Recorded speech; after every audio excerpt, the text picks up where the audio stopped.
कोई ऐसा काम जो आपको लगता है कि पंजाब की पहले की कोई सरकार नहीं कर पाई और वो आप लोगों ने कर दिया? मेरे ख्याल से टाइम कम रह जाएगा, लेकिन हम नहीं, कोशिश करते हैं। कोई ऐसा काम। नहीं, सरकारी हॉस्पिटल में जो पहले मुफ्त में इलाज जो पहले होता था, मुफ्त करते अब थे। आयुष्मान कार्ड यूज करो और वही इलाज मुफ्त में हो रहा है। देश का जो नीट का पेपर था उस पर आप लोग बोलते हैं, पंजाब में पेपर लीक हुआ उस पर आप लोग बोलते नहीं है, उसे चीटिंग बताते हैं आप लोग। सीना ठोक के बोलता हूं विक्रांत भाई कि कल को अगर हमारी सरकार से ऐसी चूक हो जाती है, हम कतई बैकफुट पे नहीं रहेंगे।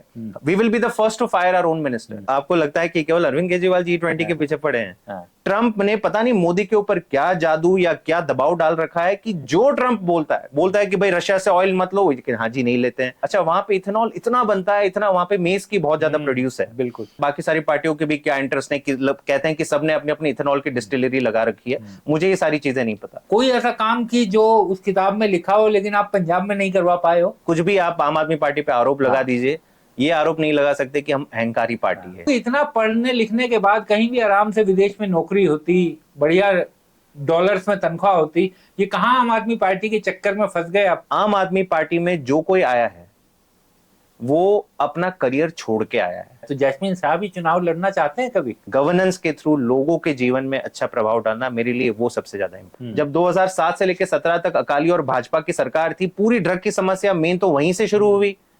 इन्हीं के सारे नेता जो थे, मजीठिया हैं और कई सारे ऐसे लोग हैं, पाए गए। उनके जो एसोसिएट्स हैं उनके बयान है, कहते कि हाँ जी इन्होंने हमसे करवाया। मतलब उनके टाइम पे उनके मंत्रियों की गाड़ियों में नशा पाया जाता था। पूरा इस आंदोलन के चेहरे भले अभिजीत दीपके और उनके साथी थे, लेकिन इसके पीछे जो दिमाग और जो पूरी सोच है वो आम आदमी पार्टी, उनके नेताओं और आप जैसे सलाहकारों की थी। हाँ, अभिजीत दीपके आम आदमी पार्टी से पहले जुड़े हुए थे। आशुतोष रंका आम आदमी पार्टी से पहले जुड़े हुए थे। आने वाले जो चुनाव हैं, not just the national elections but state elections में आपको इस जेनजी प्रोटेस्ट का असर जरूर दिखे। नमस्कार, मैं हूं आपका दोस्त विक्रांत यादव। अक्सर हम इस नेटवर्क पर आपको तमाम ऐसी शख्सियतों से मिलवाते हैं जो पंजाब और देश की राजनीति में बड़ी भूमिका निभा रहे हैं। आज भी एक ऐसे ही राजनीतिक शख्स से आपको मिलवाएंगे जिनका जब तक वो राजनीतिक दल में नहीं आए थे शायद राजनीति से कुछ लेना देना नहीं था, और जो उनका जो एजुकेशनल कैरियर था उसे देखकर लगता था कि वो युवक कुछ ना कुछ नौकरी करेगा, विदेश जाएगा, तमाम चीजें करेगा, लेकिन राजनीति में आए और राजनीति में आकर ऐसे उलझे कि अब तक राजनीतिक कैरियर ही चल रहा है। तो स्वागत कीजिए, आज हमारे साथ हैं आम आदमी पार्टी के वरिष्ठ नेता और पंजाब सरकार में सलाहकार जैस्मिन शाह जी। जैस्मिन जी, बहुत बहुत स्वागत है आपका। बहुत बहुत शुक्रिया आपके शो में बुलाने के लिए। जैस्मिन भाई, सबसे पहले राजनीतिक सवाल जवाब शुरू करें उससे पहले एक सीधा सवाल जी कि मैकेनिकल इंजीनियरिंग आपने की, बीटेक किया, एमटेक किया, फिर आईआईटी मद्रास यानी आईआईटी मद्रास से आपने किया, फिर कोलंबिया यूनिवर्सिटी आप चले गए, वहां से आपने मास्टर डिग्री ली और उसके बाद राजनीति में आ गए। तो बेसिकली मैं ये जानना चाहता हूँ कि इतना पढ़ने लिखने के बाद कहीं भी आराम से विदेश में नौकरी होती, बढ़िया डॉलर्स में तनख्वाह होती, ये कहाँ आम आदमी पार्टी के चक्कर में फंस गए आप और कैसे फंस गए? नहीं, देखिए, सवाल आम आदमी पार्टी का नहीं था। सवाल था कि अगर हमारे जैसा युवा, जिसको मैं साधारण मिडिल क्लास परिवार से आता हूँ, एक बेडरूम हॉल घर में बड़ा हुआ, पूरा मेरा बचपन उसी में बीता। माँ बाप ने सबसे ज्यादा जो कमाया सारे मैं और मेरे बड़े भाई हैं हमारी पढ़ाई में सारा इन्वेस्ट किया। तो जब पढ़ के आईआईटी मद्रास से बाहर निकले, एक अच्छी कॉर्पोरेट सेक्टर में मैंने 3 साल नौकरी की, अच्छा कमाया कराया, फिर यूएस गए, वहां पढ़ाई करी। तब कहीं ना कहीं इस पूरी जर्नी के दौरान लगा कि हम तो बहुत अच्छा कर रहे हैं अपने व्यक्तिगत करियर में, लेकिन देश की जो व्यवस्था है, देश में जो सुधार होना चाहिए, वो बहुत ही पिछड़ा है देश कई सारे मानकों में, अगर मैं कहूँ तो। और अगर देश का जो प्रिविलेज्ड यूथ है, अगर वो बढ़ के जिम्मेदारी नहीं करे लेगा, वो केवल अपना घर बसाने में लग जाएगा, तो फिर देश कैसे बढ़ेगा? तो कहीं ना कहीं वो भाव था। आम आदमी पार्टी ने वो स्पार्क दी जिसपे मेरे ख्याल से मैं नहीं, मेरे जैसे कई सारे असंख्य युवा थे जिनको पॉलिटिक्स से कोई लेना देना नहीं था, जिसके कोई भाई, चाचा, मामा वगैरह परिवार में दूर दूर तक कोई नहीं था। नहीं, परिवार में तो मैं कहूँगा, परिवार में मैं गुजराती बिजनेस फैमिली से आता हूँ, अडानी अंबानी वाली नहीं, छोटे कारोबार जैसे होते हैं जो देश की रीढ़ की हड्डी होते हैं, उस तरीके परिवार से आता हूँ। तो हमारे परिवार में किसी ने, तो मैं कह रहा हूँ, एक बार घर से बाहर निकल के धरना तक नहीं दिया होगा, है ना? तो कितना आंदोलन में एकदम सिंपल माइंडेड था परिवार। लेकिन क्योंकि मुझे इतना एक्सपोजर मिला देश में, दुनिया में जाने करने का, तब ये सोच आया, भाव आया कि नहीं, देश के लिए कुछ करना चाहिए। तो मैं मौका ढूंढता रहा। और जब आम आदमी पार्टी बनी, हमारे जैसे लोग जो पार्टी में इसलिए नहीं आए क्योंकि उनको कहीं बाहर नौकरी नहीं मिलेगी। अगर आप देखें आम ज्यादातर पार्टियों में, मैं कह रहा हूं जितने भी आज केंद्र के मंत्री हैं, मंत्रियों की बात कर रहा हूं, उनके कार्यकर्ता, मंत्री अगर इनको पॉलिटिक्स से हटा दो, क्या उनको कोई नौकरी पे लेगा? उनको कोई भारी भरकम सैलरी देगा? नहीं लेगा। उनके पास कोई है ही नहीं वैसे कोई स्किल, केवल नेतागिरी करी है। आम आदमी पार्टी में जो कोई आया है वो अपना करियर छोड़ के आया है, कुछ कमाने नहीं आया, कुछ देने आया। तो उस भाव से मैं भी जुड़ा और मेरा सौभाग्य रहा कि अरविंद जी, मनीष सिसोदिया जी जैसे लोगों से मेंटरिंग मिली, उनसे काफी कुछ सीखा जाना, और समय समय पे मुझे अपने योगदान देने का भी मौका मिला। तो सफर जारी है। लेकिन मैं थोड़ा, कैसे आम आदमी पार्टी से जुड़े उसके बारे में थोड़ा विस्तार से बताइए। और क्या घर वालों ने विरोध नहीं किया? क्योंकि गुजराती, देखिए आप परिवार, गुजराती परिवार, एकदम कमाना खाना और अपने परिवार को आगे बढ़ाना, इतनी मेहनत की आप लोगों पर, उसके बाद आप लोग अच्छा भला कैरियर छोड़ करके कि चलिए अब राजनीति करते हैं, अब देश बदलने निकलते हैं। और जहां तक अगर मेरे तथ्य ठीक है तो आपकी अपनी पत्नी से भी मुलाकात यूएस में हुई, तो घर में विरोध नहीं झेलने को मिला? देखिए ये सफर थोड़ा लंबा था, तो एक हिसाब से मैंने घर वालों को झटका एक साथ नहीं दिया, अच्छा, धीरे धीरे करके दिया। तो जो मेरी कॉर्पोरेट में, मुझे याद है 2003 में मैंने पहली कैंपस से निकल के एक बहुत ही one of the top Indian companies ITC limited में मैंने जॉब लिया था, अच्छा कमा रहा था। 2007 में 3 या 4 साल काम करने के बाद तब मैं काफी ट्रैवल कर रहा था, और तब मैंने जो एक्चुअल मेरा बदलाव था कि झुकाव था पब्लिक सर्विस को लेके, वहां से शुरू हुआ। मुझे पता था कि कहीं ना कहीं मुझे राजनीति में अगर कोई अच्छी पार्टी, साफ सुथरी, अच्छे लोग जिससे मुझे जुड़ने का मन करे तो तब मैं जुड़ूंगा, लेकिन मेरा ये श्योर नहीं था। मुझे इतना ये था कि मुझे देश के लिए कोई काम करना है। तो 2007 में मैंने नौकरी वोकरी छोड़ के एनजीओ, एक जनाग्रह करके एनजीओ अभी भी बैंगलोर में काम करती है, वो शहरों को ठीक करने, अर्बन पॉलिसी में काम करती है और पॉलिसी लेवल पे काम करती है। तो वहां से मेरा जुड़ाव शुरू हुआ। तो पहला झटका तो परिवार वालों को वहां पे मिला कि अच्छा खासा, उस टाइम पे लाख से ज्यादा कमाने वाला लड़का 20,000 की एनजीओ की सैलरी ज्वाइन कर ली। तब मेरे ख्याल से मेरे पेरेंट्स को समझाने में थोड़ा टाइम लगा, लेकिन मेरे बड़े भैया हैं यूएस में, वेल सेटल्ड हैं, उन्होंने समझा and he has supported me a lot. And I think initially एक बार जर्नी शुरू हो गई तो parents have always been very supportive. और कुछ साल मैंने एनजीओ में काम करने के बाद मैं यूएस में जब कोलंबिया यूनिवर्सिटी में पढ़ने गया, तो मैं कोई एमबीए ऐसे कोई डिग्री नहीं लेने, मैं मास्टर्स ऑफ पब्लिक एडमिनिस्ट्रेशन। तब मेरा माइंड सेट था कि मुझे देश के गवर्नेंस के ढांचे पे काम करना है। मतलब इस देश में अगर सरकार, मतलब इस देश के पास तमाम ताकतें हैं, इतना टैलेंट है, इतने अच्छे लोग हैं, प्राकृतिक नेचुरल रिसोर्सेस हैं, सारा कुछ है, लेकिन देश के पॉलिटिशियंस और सरकार थर्ड क्लास है, थर्ड ग्रेड है। मतलब हमने देश को इतना बर्बाद किया, मतलब आप खुद समझिए कि आपने तो दिल्ली में जब हमारी सरकार थी बहुत बेहतरीन तौर से कवर किया है। 5 साल में अगर दिल्ली की सरकारी स्कूल का कायाकल्प हो सकता है, तो ये तो जब देश आजाद हुआ था 1947 में, वो 5 साल के अंदर, पहले 5 साल में ही जानो 1951 में पहली सरकार बनी थी नेहरू जी की, पहले 5 साल में काम चलो 5 नहीं 10 साल में हो जाना चाहिए था। 75 साल हो गए देश को, लेकिन अब भी अधिकतर सरकारी स्कूल अगर आप देखें कि मतलब लगभग 1-2 साउथ इंडियन स्टेट्स हैं, केरला तमिलनाडु की अच्छी हैं, ठीक है स्कूल्स, लेकिन बाकी सारे में है ही नहीं। मतलब वो पॉलिटिकल इंस्टिंक्ट ही नहीं है, वो नियत ही नहीं है इन बुनियादी मुद्दों पर काम करने की। तो मेरा झुकाव उस तरीके से शुरू हुआ कि नहीं, मुझे इन चीजों पे काम करना है। यूएस में जाके जब पढ़ाई करी, मेरा मकसद था कि चलो अगर देश को ठीक करना है तो हमें बाहर से भी तो आइडियाज लेने चाहिए। ऐसा नहीं है कि भाई हमारे पास ही बेस्ट आइडियाज हैं। मतलब बाबा साहेब अंबेडकर कोलंबिया यूनिवर्सिटी पढ़े थे, और जिस मैं school of international and public affairs में मैंने जो मास्टर्स किया था, उनकी लाइब्रेरी में बाबा साहेब का एक मूर्ति थी। तो मैं लगभग जब भी लाइब्रेरी एंटर करता था तो लिटरली मतलब नमन करके कि भाई उनका 0.001% भी ज्ञान अगर मुझे आ जाए तो मैं एटलीस्ट देश के लिए कुछ कर पाऊं।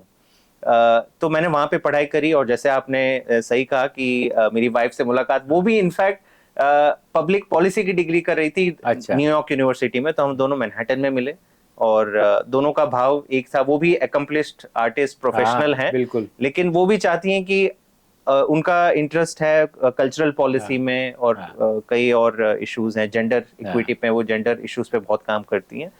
तो हम दोनों का वहीं पे मिलना हुआ और फिर उसके बाद वो था 2010 से लेके 2013, उस दौरान मैं यूएस में था। उसके बाद मैंने एमआईटी भी ज्वाइन करी, जो नोबेल लॉरिएट्स थे अभिजीत बैनर्जी, एस्थर डुफ्लो, उनके साथ मैंने काम किया। उनको नोबेल प्राइज ऑफ इकोनॉमिक्स 2019 में मिली, तो उनके साथ मैंने एमआईटी में काम किया 1 साल। और इस दौरान अन्ना आंदोलन होता है, इंडिया अगेंस्ट करप्शन होता है, और मेरे दिल में ये था कि मतलब इतना बड़ा आंदोलन, अच्छा मैं क्योंकि ऑलरेडी झुकाव था, पढ़ाई भी मैं उसी सब्जेक्ट में कर रहा था, लेकिन जो ट्रेडिशनल पॉलिटिकल पार्टीज थी उसमें कहीं पे भी मुझे इतनी रुचि नहीं थी कि भाई इनसे जुड़ूं, वरना मैं खुश था बाहर से लेके रह के किसी एनजीओ में, किसी संस्था में अपना योगदान देते रहता। लेकिन मुझे ये था कि नहीं, अगर सरकार के अंदर से अगर ये काम अगर मैं कर पाऊं तो उससे ज्यादा बड़ा इम्पैक्ट कहीं नहीं हो सकता। और वो जो अपॉर्चुनिटी थी, वो स्पार्क थी, वो आम आदमी पार्टी थी। अच्छा, जब तक अन्ना आंदोलन भी चल रहा था तो मैं था कि चलो पता नहीं इनका क्या इरादा है, लेकिन जब आम आदमी पार्टी बनी, इन्होंने कहा कि नहीं हम कीचड़ में खुद उतर के उसे साफ करेंगे, तब मुझे विश्वास हुआ कि ये लोग वाकई में दे वांट टू, मतलब वो संघर्ष करने के लिए तैयार है। और मैंने तब छोटे छोटे डोनेशंस देने शुरू किए, दूर से जुड़ाव शुरू हुआ। और जब मैं इंडिया आया तब मैंने इंश्योर किया कि मैं दिल्ली में मैंने एक नौकरी ली। मैं किसी को नहीं जानता था, ना अरविंद जी, ना मनीष जी, ना आतिश जी। मैंने जब जिस ऑर्गेनाइजेशन के थ्रू मैं काम कर रहा था, हम एजुकेशन और हेल्थ में गवर्नमेंट्स को एडवाइस करते थे। अच्छा। तो जब 2015 में, मैं 2013 में वापस आ गया, 2015 तक मैंने वेट किया कि सही अपॉर्चुनिटी मिले। और जब सरकार बन गई, 67 सीटें आई, तो मुझे याद है मनीष सिसोदिया जी ने अपने पहले बजट में एजुकेशन का बजट डबल कर दिया। बिल्कुल बिल्कुल। और वो मेरे लिए एक हिसाब से इनविटेशन था कि अब तो आपको बात करनी चाहिए, क्योंकि मैं देश भर में करीबन 8 या 10 सरकारों को एजुकेशन के ऊपर एडवाइस देता था कि आपको क्या करना चाहिए। तो तब मैंने कुछ म्यूचुअल फ्रेंड्स के थ्रू रिक्वेस्ट किया कि हम आपसे आइडिया शेयर करना चाहते हैं। वाकई में आप मानिए विक्रांत भाई, 1 हफ्ता नहीं लगा, 1 हफ्ते के अंदर मुझे रिस्पॉन्स आया, कहा कि नहीं आप आइए। तो मुझे लगा चलो कोई डायरेक्टर या सेक्रेटरी मिलने के लिए बुला रहा है, कि नहीं मनीष जी खुद मिलेंगे। अच्छा। और उनके पास फ्राइडे तक का टाइम, पूरा उनका कैलेंडर ब्लॉक्ड है, तो सैटरडे को घर पे मिलेंगे। सैटरडे को घर पे बुला रहे हैं, मतलब सीरियस होगा। लगा चलो आधे घंटे चाय पे मिलेंगे, कुछ सुनेंगे। वो मीटिंग 3 घंटे चली। अच्छा। जब हम आए, पहली मुलाकात, हम तो प्रेजेंटेशन लेके आए। उन्होंने बोला हाँ कितना टाइम, मुझे लगा एक घंटा चाहिए। बोला चलो ठीक है शुरू करते हैं। मीटिंग 10 बजे शुरू हुई, 12 साढ़े 12 बजे, अच्छा सबसे ज्यादा सवाल जवाब मनीष जी पूछ रहे हैं कि नहीं, अच्छा हम देश और दुनिया में जो एजुकेशन में जो शोध हुए हैं, क्या चीजें काम करी, वो सारी प्रेजेंट कर रहे थे। तो फाइनली उन्होंने बोला कि नहीं आप लंच करके जाइए, आप और आपकी पूरी टीम।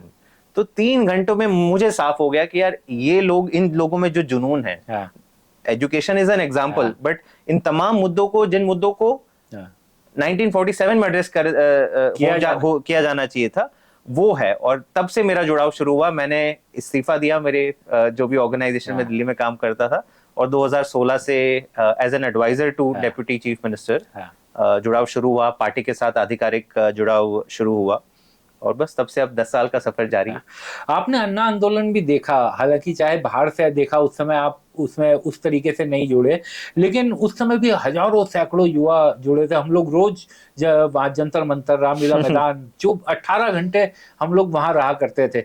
लेकिन आप लोग जो देख रहे थे उस आंदोलन को, और अभी जो जंतर मंतर पे आंदोलन हुआ, इन दोनों में क्या फर्क दिखाई देता है? जो जैनजी का आंदोलन हुआ और उस समय जो युवाओं का, उस समय तो पूरा देश शामिल हो गया था। बिल्कुल। तो क्या फर्क दिखाई देता है? इस समय भी ये मेरे ख्याल से इस आंदोलन को कम नहीं आंकना चाहिए। इसमें भी देश भर, इनफैक्ट यहाँ तो देश भी नहीं, विदेश से एक लड़का आया हुआ था, और उसको इतना बुरा लगा जो चीफ जस्टिस ने कमेंट दिया, और नीट पेपर लिख के वो वहां पे नौकरी ढूंढ रहा था, अभिजीत दिप के। वो नौकरी छोड़ करके बोला कि नहीं मैं यहाँ पे आके, मेरी जिम्मेदारी है कि 22 मिलियन लोगों ने मेरा साथ दिया है, तो मैं तो अपना काम करूंगा, बाकी लोग आए या ना आए। तो मेरे ख्याल से दोनों का भले वो कंटेक्स्ट डिफरेंट हो, लेकिन 2012 के बाद, अच्छा मैंने एक्चुअली ये सवाल मनीष सिसोदिया जी से पूछा, क्योंकि मैं 2012 में था नहीं, और मुझे याद है 20 तारीख को जब मार्च टू पार्लियामेंट होना था, तो मैं, मनीष जी, संजय सिंह जी, आतिशी जी, हम सारे मंच के पास अपना समर्थन देने के लिए, मूवमेंट पूरा सीजेपी का था, हमने कहा कि नहीं हम अपना पूरा समर्थन देंगे।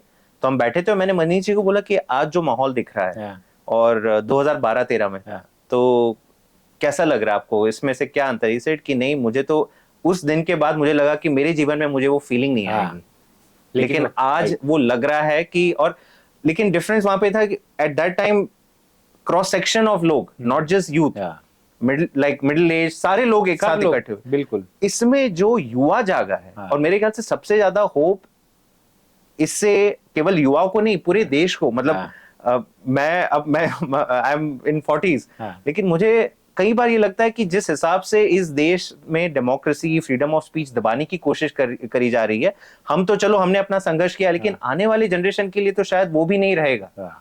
लेकिन जब ये देखा कि भाई आप इन लोगों को ब्रेन वॉश नहीं कर सकते हैं, ये लोग क्रिटिकल माइंडेड हैं, आप भले जितना प्रोपागेंडा चलाओ, आप भले एनसीईआरटी की बुक्स फिक्स कर लो, करिकुलम बदल दो, लेकिन सच्चाई कभी, जितना दबाओगे सच्चाई को और उभर के आएगी। तो बहुत उम्मीद जागी। मैं तो कहता हूं कि एक हिसाब से भले हम विपक्ष में हैं, लेकिन हमें उम्मीद जागी है कि भाई ये लड़ाई लड़ते रहो, है ना। देश की जनता बेवकूफ नहीं है, चलो वोट डाले उन्होंने मोदी जी को, बड़े बड़े सपने दिखाए, लेकिन अब जो फेलियर्स आ रहे हैं उनके सामने, वो सब लोग देख रहे हैं, और उन्हें एक बस मजबूत विपक्ष का इंतजार है। मेरे ख्याल से आने वाले जो चुनाव हैं, not just the national elections but state elections में आपको इस जेनजी प्रोटेस्ट का असर जरूर दिखेगा। जेनजी ने क्या सभी इस प्रोटेस्ट का, मुझे जो सबसे बड़ा लगता है योगदान, कि एक जो खौफ का वातावरण राजनीति में था वो इन बच्चों ने खत्म कर दिया। और जैस्मिन भाई शायद आप मुझसे सहमत होंगे कि हम अक्सर ना, जो हमारी उम्र के लोग हैं जिनके बच्चे अब जेनजी हैं, या फिर जो हमसे बड़ी वाली पीढ़ी थी, अक्सर ये कहती थी कि जेनजी, ये जो पीढ़ी है बड़ी कंफ्यूज है, ये मोबाइल में रहती है, ये अपने में घूमती रहती है, इसे देश समाज की कोई कुछ चिंता नहीं है। तो इन बच्चों ने दिखा दिया कि ये मोबाइल में भी है, ये टेक्नोलॉजी में भी है, और देश और समाज की भी इन्हें चिंता है। तो एक चीज मैं जानना चाहूंगा आपसे कि क्या ये कहा जाता है कि पूरा इस आंदोलन के चेहरे भरे अभिजीत दीपके और उनके साथी थे, लेकिन इसके पीछे जो दिमाग और जो पूरी सोच है वो आम आदमी पार्टी, उनके नेताओं और आप जैसे सलाहकारों की थी, ऐसा कहा जाता है? नहीं, देखिए ये लोग जो भी कह रहे हैं बिल्कुल गलत कह रहे हैं। अगर करना ही होता तो हम अपने आप से कर लेते, हम क्यों वेट कर रहे थे किसी चीज का? तो हमने और मेरे ख्याल से हम ही नहीं, देश के तमाम विपक्षी पार्टियों ने, मेरे ख्याल से कांग्रेस को छोड़ के, कांग्रेस के कोई भी बड़े नेता उस मंच पे नहीं गए, लेकिन कई ऐसे पार्टीज हैं, उद्धव ठाकरे की पार्टी है, तृणमूल कांग्रेस है, कई सपा की कई सारे सांसद वगैरह। तो हमारा फर्ज बनता था कि देश में अगर कोई आंदोलन हो रहा है और युवा उस आंदोलन को छेड़ रहे हैं, और क्या मांग रहे हैं युवा ये तो नहीं मांग रहे हैं कि भाई आप सरकार गिरा दो, हमें मुख्यमंत्री बना लो, हमें अपने लिए कोई पद तो नहीं मांग रहे थे, अपने भविष्य के लिए अच्छी एक शिक्षा प्रणाली मांग रहे थे। तो हमें लगा हमारा दायित्व है कि उनको सपोर्ट करना, मंच से नहीं, मंच के बाहर से हमने हमेशा उनका प्रोत्साहन किया। और हाँ, अभिजीत दीपके आम आदमी पार्टी से पहले जुड़े हुए थे, आशुतोष रंका आम आदमी पार्टी से पहले जुड़े हुए थे, लेकिन समय समय पे वो अपना योगदान जब दिया था तब दिया, उसके बाद अभिजीत दीपके अपनी पढ़ाई के लिए चले गए थे। और ये पूरी तरह से देखिए, अगर कोई पॉलिटिकल पार्टी ऐसे मूवमेंट को करना चाहती, मुझे नहीं लगता कि इस तरह से जेनजी और यूथ इकट्ठा होता है। ये उनको क्रेडिट है कि उन्होंने इस पूरे अभियान को, इस पूरे मूवमेंट को ए पॉलिटिकल रखा, और जिसके वजह से एक तो जेनजी है, लेकिन जेनजी के पेरेंट्स भी इन्वॉल्व हो गए। मैं कई सारे ऐसे पेरेंट्स को जानता हूं जो कह रहे थे कि हमारे मन में डर था, बच्चों को देखा तो अब हम जाग गए कि भाई बोलना तो है। और देखिए, बच्चों की खासियत ये थी, और मोदी जी इसमें चूक गए, कि आप उसी को डरा सकते हो जिसके पास खोने के लिए कुछ है। देखो, जब कोई मिडिल एज पहुंच जाता है, चलो बड़े बड़े अरबपति को तो बहुत खोने के लिए, मीडिया के मालिकों को भी बहुत खोने के लिए, इसलिए इन सबको आपने दबा रखा है, सेलिब्रिटी सबको दबा रखा है। अरे 15 साल का बच्चा या बच्ची 18 साल को क्या आप डराओगे? और जितना डराओगे वो उतना ज्यादा बोलेगा, और यही हुआ।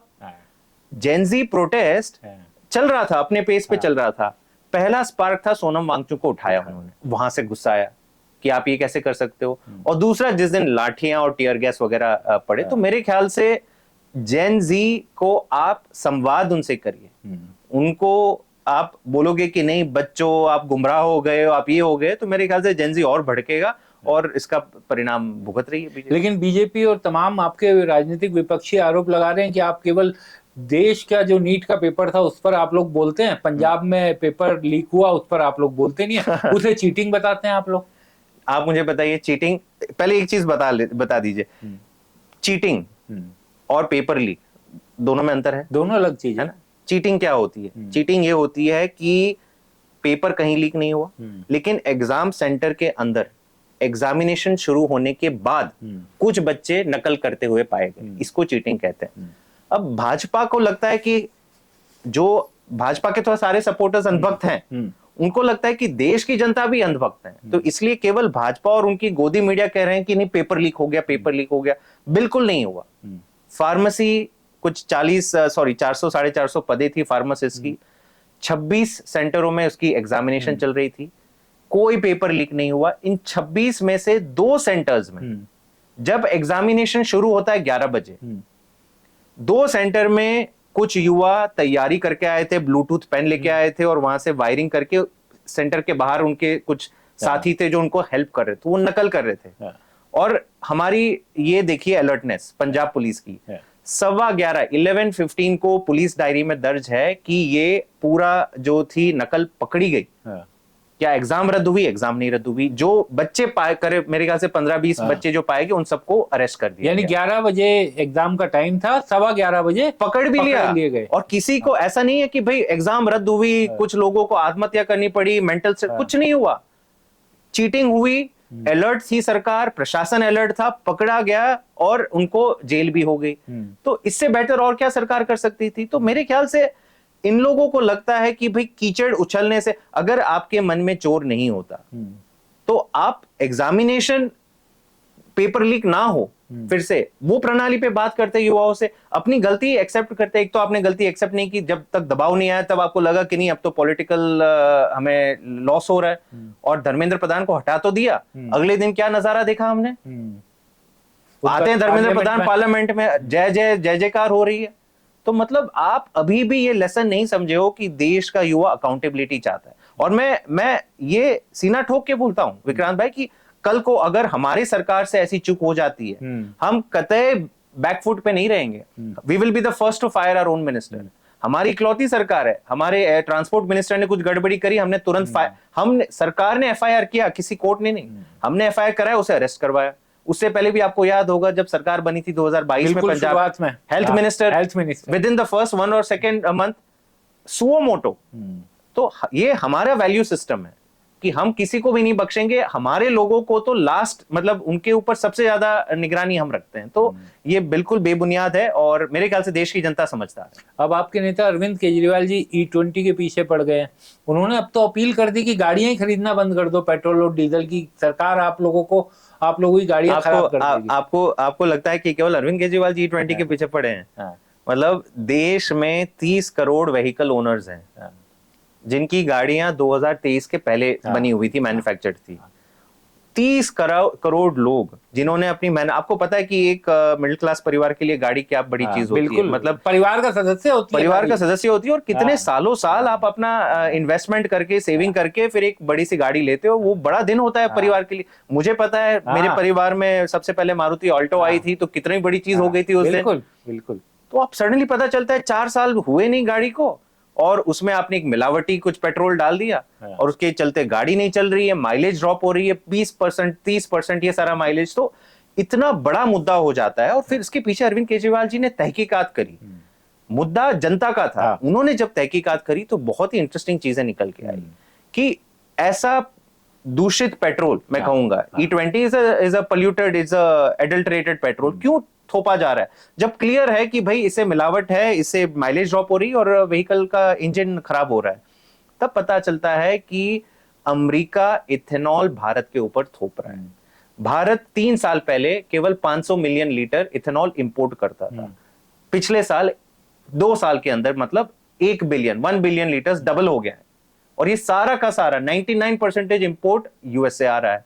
मतलब ट्रंप ने पता नहीं मोदी के ऊपर क्या जादू या क्या दबाव डाल रखा है कि जो ट्रंप बोलता है कि भाई रशिया से ऑयल मत लो, लेकिन हाँ जी नहीं लेते हैं। बोलता है कि अब हमारा जो अच्छा वहां पे इथेनॉल इतना बनता है, इतना वहां पे मेज की बहुत ज्यादा प्रोड्यूस है। बिल्कुल। उनको पता नहीं इथेनॉल से क्या करना। अब उनको पता है कि देश में सारे लोग, स्पेन आंख दिखाता है, कोरिया आंख दिखाता है, सारे देश ट्रंप को आंख दिखाते हैं, लेकिन मोदी जी हैं, हाँ जी जो आप सरकार कहोगे हम कर लेंगे। आपने बोला पाकिस्तान से वॉर बंद कर दो तो हमने बंद कर दी। इथेनॉल ले लो, तो ले भी लिए और मैंडेट पास कर दिया। भले भारत के लोग दुखी हो ना हो, हमें तो वोट पड़ेंगे ही पड़ेंगे। तो मेरे ख्याल से बहुत गंभीर मुद्दा है, देश के आर्थिक इकोनॉमिक प्रोस्पेरिटी का मुद्दा है। और कोई पार्टी लोगों की आवाज, मुझे नहीं पता है बाकी सारी पार्टियों के भी क्या इंटरेस्ट है, कि कहते हैं कि सबने अपनी अपनी इथेनॉल की डिस्टिलरी लगा रखी है, मुझे ये सारी चीजें नहीं पता। लेकिन जब जब आम आदमी को लेके कोई भी मुद्दा होगा, Aam Aadmi Party, Arvind Kejriwal front foot पे उसे खेलेंगे। जैस्मिन भाई, आप चूंकि पंजाब सरकार के सलाहकार भी हैं, तो अच्छे काम तो हर राजनीतिक दल, उसके नेता बताते हैं। कोई ऐसा काम जो आपको लगता है कि पंजाब की पहले की कोई सरकार नहीं कर पाई और वो आप लोगों ने कर दिया? कोई ऐसा काम आपको लगता है अपनी सरकार का? मेरे ख्याल से टाइम कम रह जाएगा, लेकिन हम कोशिश करते हैं। कोई ऐसा काम नहीं, कोई नहीं, हम आप फटाफट कहते हैं। और पंजाब की सरकारें नहीं, पहले कोशिश करते हैं कि देश में पहली बार जो काम हो रहा है जो पंजाब में, अच्छा, उनकी गिनती शुरू करते हैं। पहली बार देश में यूनिवर्सल हेल्थ इंश्योरेंस, 10-10 लाख रुपए का यूनिवर्सल हेल्थ इंश्योरेंस कोई सरकार देश में नहीं देती। आयुष्मान भारत योजना देख लीजिए, केवल बॉटम 35-40% पब्लिक को मिलती है, मिडिल क्लास को तो कुछ मिलता ही नहीं है, केवल टैक्स लेते हैं, सारी सुविधाएं देते हैं, एक ही तबके को मिलती है। उसमें भी अस्पतालों की शिकायत रहती है कि हमारे पैसे नहीं देते। आप देखिए, बाहर निकल रहे हैं। नहीं, आयुष्मान में सारे प्राइवेट हॉस्पिटल निकल रहे हैं, केवल अब आप बेसिकली सरकारी हॉस्पिटल में जो पहले मुफ्त में इलाज होता था, अब आयुष्मान कार्ड यूज करो और वही इलाज मुफ्त में हो रहा है। हमारी स्कीम जो मुख्यमंत्री सेहत योजना में 10 लाख रुपए का ऑलरेडी 2000 करोड़। आप, अच्छा, एक चीज मैं आपको बता दूं, पूरे आयुष्मान योजना की सालाना बजट देश भर का है 9000 करोड़। पंजाब के मुख्यमंत्री सेहत योजना जो हमारी 10 लाख की हेल्थ इंश्योरेंस स्कीम है, केवल पंजाब की, पता है उसका सालाना क्या बजट है? 2000 करोड़। अच्छा, हम वाकई में खर्च करते हैं। कोई भी परिवार हो, 10 लाख का कार्ड ले जाए, पंजाब के बड़े हॉस्पिटल प्राइवेट में ले जाए, पब्लिक में ले जाए, वो कार्ड मान्य है। तो ये हमने काम किया है जो कहीं नहीं हुआ। दूसरा, हमारी जो महिला सम्मान योजना, जो मावा धिया सत्कार योजना हम जो कहते हैं, कैश ट्रांसफर स्कीम, हम 1500 देते हैं हर दलित महिला को और 1000 रुपए देते हैं हर जनरल कैटेगरी की महिला को। देश में आप देखिए, जहां पे भी ऐसी स्कीम लागू होती है, इफ बट आपका इनकम ये होनी चाहिए, वो होनी चाहिए, आपके पास सरकार ने तो कहते हैं कि 17 लाख महिलाओं को देंगे। अरे वो कह रहे हैं कि विधायक या सांसद से साइन करवाना जरूरी है। आप भी साइन करवा रहे हैं क्या? कोई साइन नहीं है। अच्छा। हम कहते हैं आप अपना वोटर कार्ड, आपकी ताकत है आपका वोटर कार्ड और आपका आधार कार्ड, ये 2 कार्ड ले जाइए, कहीं पे भी रजिस्ट्रेशन करवा दीजिए, आपको तुरंत पैसे मिलना शुरू हो जाएंगे। 1 करोड़ महिलाओं में से, टोटल 1 करोड़ महिला वोटर्स हैं पंजाब में, आज की तारीख में 80 लाख रजिस्ट्रेशन खत्म हो गए, हो चुके हैं रजिस्ट्रेशन। उसमें से 70 लाख महिलाओं को पैसे भी मिल गए पहली तिमाही के, फर्स्ट 3 मंथ्स के। तो मेरा कहने का ये मतलब है कि पूरे देश की सबसे व्यापक, सबसे यूनिवर्सल अगर कैश ट्रांसफर स्कीम महिलाओं के लिए है, सबसे बड़ी वुमेन एम्पावरमेंट स्कीम, तो ये है। तीसरा काम मैं बताता हूं, पंजाब एक एग्रीकल्चरल स्टेट है। देश भर में देखो तो पानी का स्तर नीचे जाता रहा है, और कैनाल इरिगेशन, कैनाल वाटर बहुत पहले इंडिपेंडेंस और ग्रीन रेवोल्यूशन के टाइम पे काम हुआ था पूरे देश भर में, तब से सारी सरकारों ने, किसी ने कैनाल पे इन्वेस्ट नहीं किया। पिछले 4 सालों में पंजाब सरकार ने 6500 करोड़ इन्वेस्ट किए हैं। कुल 14000 किलोमीटर की कैनाल की जो लाइंस, उसे नहरी खाल बोलते हैं, नहरी खाल होती है, पाइपलाइंस होती हैं, बड़े बड़े कैनाल्स हमने रिजुविनेट किए, नए कैनाल्स बनवाए। उसका फाइनली आउटकम ये है कि 2022 में कुल पंजाब का केवल 25% जो इरिगेटेड जो लैंड है, वो कैनाल वाटर से इरिगेट होता था, है ना, बाकी सारा ग्राउंड वाटर से जाता था। आज की तारीख में वो आंकड़ा 85% land, agricultural land in Punjab is irrigated by canal water. मतलब हजारों, पंजाब में तो ग्राउंड वाटर जो है बहुत बड़ी, तो केंद्र सरकार की रिपोर्ट अभी कह रही है कि कई दशकों के बाद ग्राउंड वाटर का रिवर्सल हो रहा है। अब पहली बार लेवल बढ़ रहा है। क्यों? क्योंकि लोग नीचे से नहीं पानी ले रहे हैं, कैनाल वाटर ले रहे हैं। और कई सारे बुजुर्ग हैं, मतलब वो आप उनसे बात करो, वहां पे जाके इतना इमोशनल कहते हैं कि जब हम बच्चे थे 40-50 साल पहले हमने नहर में पानी देखा था, और आज देखने को मिल रहा है भगवंत मान की वजह से। वहां पे जो किसान अपनी फसल भी बेचने जाता है, पहले महीनों महीनों तक उसे वेट करना पड़ता था, आज पंजाब सरकार उसे 24 घंटे के अंदर पैसे देती है। एजुकेशन की बात कर लीजिए, आज पहली बार देश में, पंजाब में कभी नहीं हुआ ये, पहली बार, और नीति आयोग की रिपोर्ट कहती है कि पंजाब का सरकारी स्कूल सिस्टम देश में अब अव्वल नंबर पे आ गया। अब तक केरला था, कई सालों तक केरला था। 2025 ये रिपोर्ट आई है कि पंजाब के स्कूल्स नंबर 1 है नीट में। अब नीट में आप देख लीजिए, कोई भी गवर्नमेंट स्कूल सिस्टम देश का उठा के ले लीजिए और पता कर लीजिए कि कितने बच्चे वहां से पास किए हैं नीट के लिए। पंजाब ने रिकॉर्ड कायम किया है 882।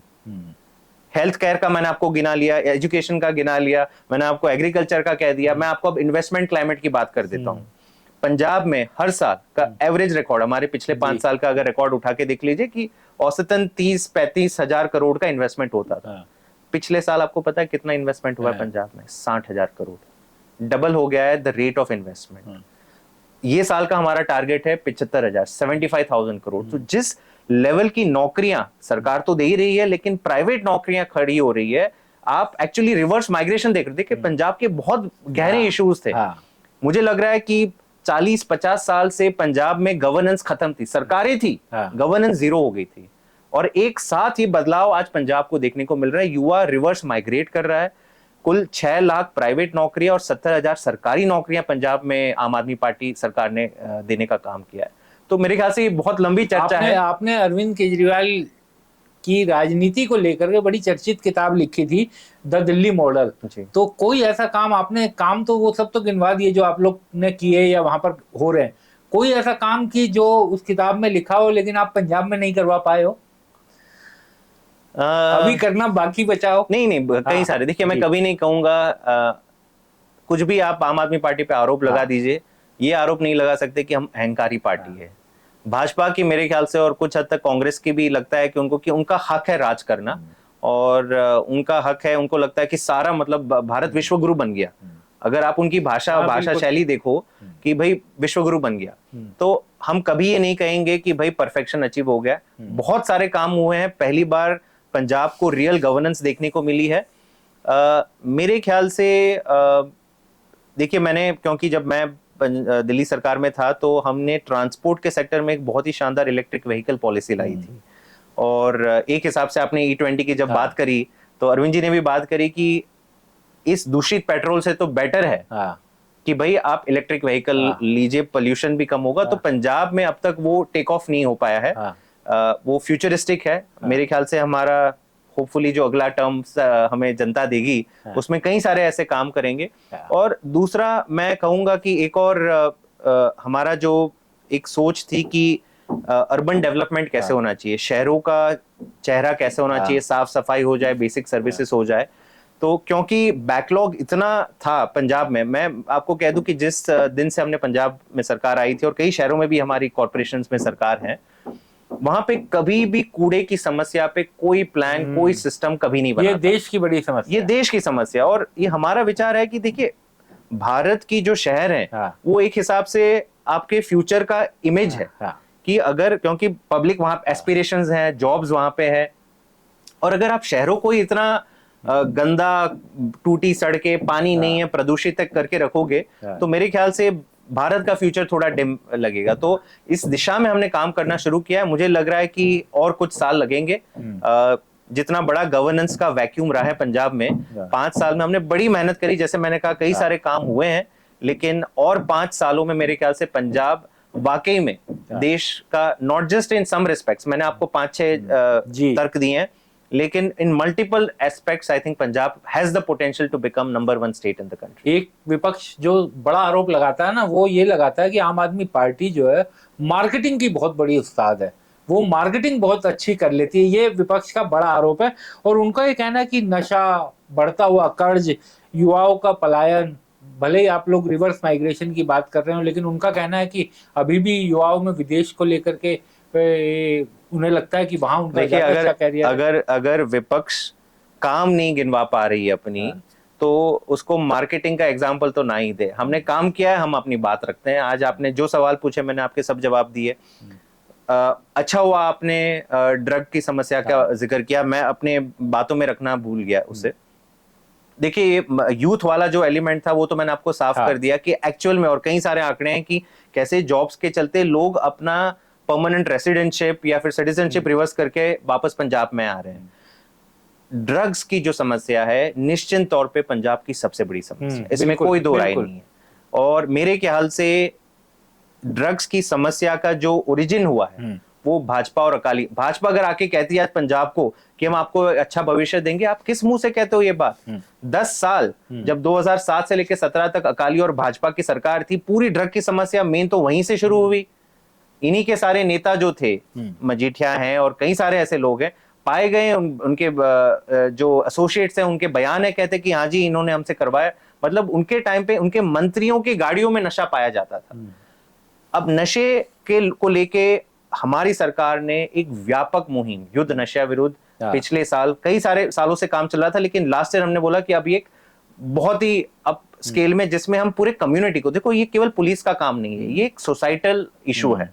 अगर गांव-गांव में, अगर शहर-शहर में नशा आसान से मिल रहा है, मतलब कहीं ना कहीं लोग भी इसमें इन्वॉल्व हैं। बिल्कुल। तो हमने लोगों को जागरूक किया और पिछले, और मैं ये दावे के साथ कहता हूं विक्रांत भाई, जो मैं 2-3 आंकड़े बताऊंगा कि पिछले 4 सालों में 95,000 से ज्यादा ड्रग स्मगलर्स पकड़े गए हैं। 45,000 से ज्यादा FIRs हुई हैं ड्रग स्मगलिंग को लेके, और कन्विक्शन रेट, और ये NCRB की रिपोर्ट कहती है कि पंजाब में ड्रग स्मगलिंग का conviction rate is 88%, highest in the country. तो हम पकड़ने के लिए और फिर छोड़ देते हैं बेल पे, ये तो पेपर लीक वालों को पकड़ लेते हैं और फिर बाद में बेल पे छोड़ देते हैं। हमारे यहाँ किसी को बेल नहीं मिलती, ठोस सबूत के साथ पकड़ते हैं और ये जेल की हवा खा रहे हैं। कुल 3,500 किलो हेरोइन पिछले 4 सालों में पकड़ा गया, 350 करोड़ से ज्यादा एसेट सीज किए गए। तो बहुत बड़े स्केल पे एक्शन हुआ है। लेकिन मैं ये नहीं कहूंगा कि नशा खत्म हो गया।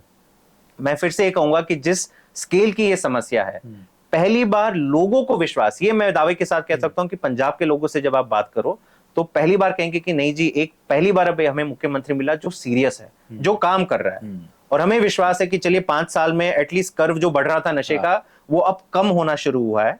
और मुझे पूरी उम्मीद है कि आने वाले कुछ सालों में, खास करके लोगों का जिस हिसाब से समर्थन मिल रहा है, ये नशे की समस्या बहुत हद तक खत्म हो जाएगी पंजाब।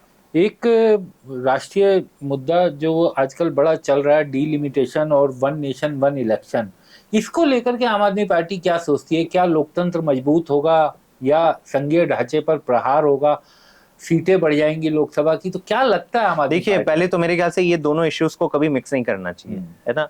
डीलिमिटेशन आप करना चाहते हो क्योंकि देश की जनसंख्या बढ़ रही है।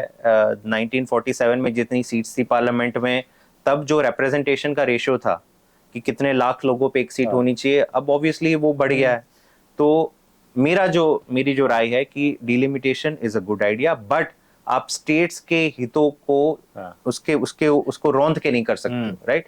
आपको सब स्टेट्स की एस्पिरेशंस रखनी चाहिए और उनकी जितनी भागीदारी रही है। आप किसी स्टेट को ज्यादा, क्योंकि कई सारे स्टेट्स ने पॉपुलेशन कंट्रोल पे अच्छा काम किया, तो why should they B penalised? आप उनका रिप्रेजेंटेशन का हक ले लोगे, तो ये नहीं होना चाहिए।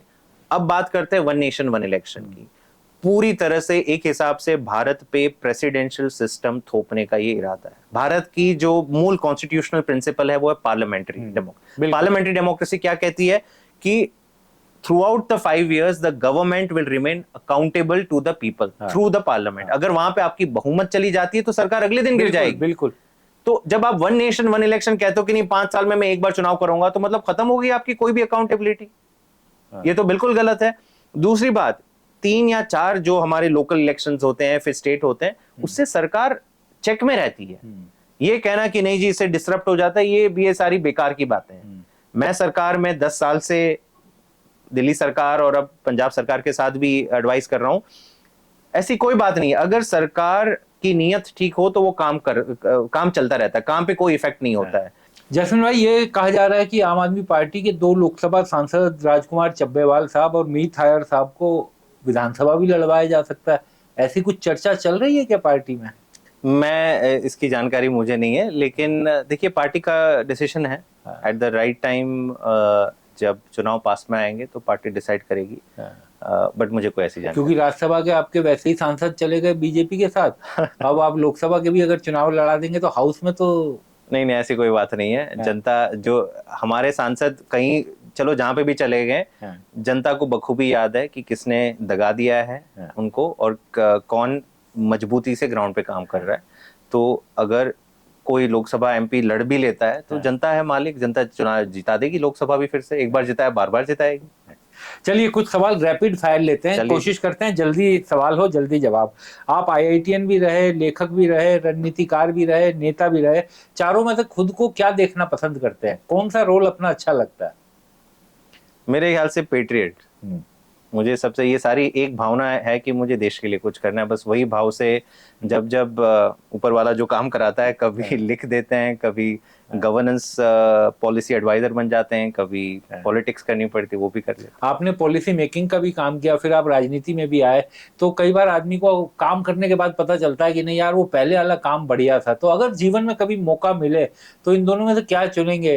यही अरविंद केजरीवाल के साथ काम करना, या ये भी मन में ख्याल है कि यार वापस चलते हैं, वापस चलते हैं? कभी नहीं। मुझे अगर फिर से जिंदगी जीने का मौका मिलता हाँ, तो मैं वो सारे डिसीजंस लेता जो मैं बिल्कुल संतुष्ट हूँ मेरे हर एक डिसीजन से। हाँ, और जो अपॉर्चुनिटी मुझे अरविंद जी ने दी है पहले, मेनली दिल्ली में जो मेरा योगदान रहा था, मुझे जो हमारा थिंक टैंक था दिल्ली हाँ, डायलॉग DD कमीशन, उसका बिल्कुल। वाइस चेयरपर्सन बनाया था, तो मुझे कभी ये अपॉर्चुनिटी नहीं मिलती।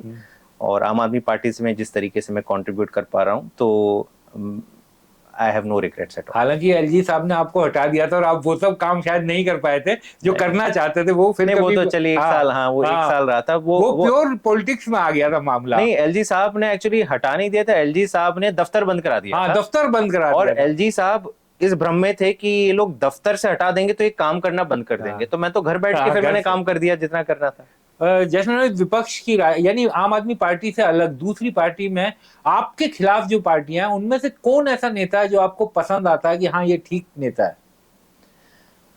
नहीं, कई सारे हैं। I would say that political party से अगर आप हटके देखें तो मुझे actually I am a big fan of Shailaja teacher करके हेल्थ हाँ, मिनिस्टर हुआ बिल्कुल। करती थी केरला की। हाँ, उन्होंने केरला को जिस मुश्किल दौर से, कोविड क्राइसिस, निपा क्राइसिस, मैंने उनकी एक्चुअली ऑटोबायोग्राफी पढ़ी है, हाँ, तो I was very moved and genuinely inspirational person.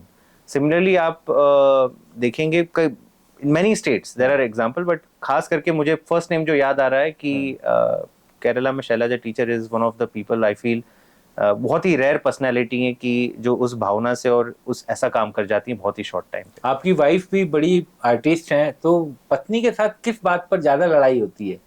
देखिए, हम पॉलिटिक्स को तो कम ही चर्चा में रखते हैं, and I feel but she is very actively following what is happening in the country. I would say that वो मेरी सबसे बड़ी क्रिटिक भी हैं। जब भी लगता है कि नहीं, पार्टी को इस चीज पे सोच लेना चाहिए था, ये गलत आप कह रहे हो, तो शी, बिकॉज उनका भी जुड़ाव रहा है पॉलिसी से, और जब मैंने किताब भी लिखी तब मैंने किताब में उनको श्रेय भी दिया था that she was actually my editor.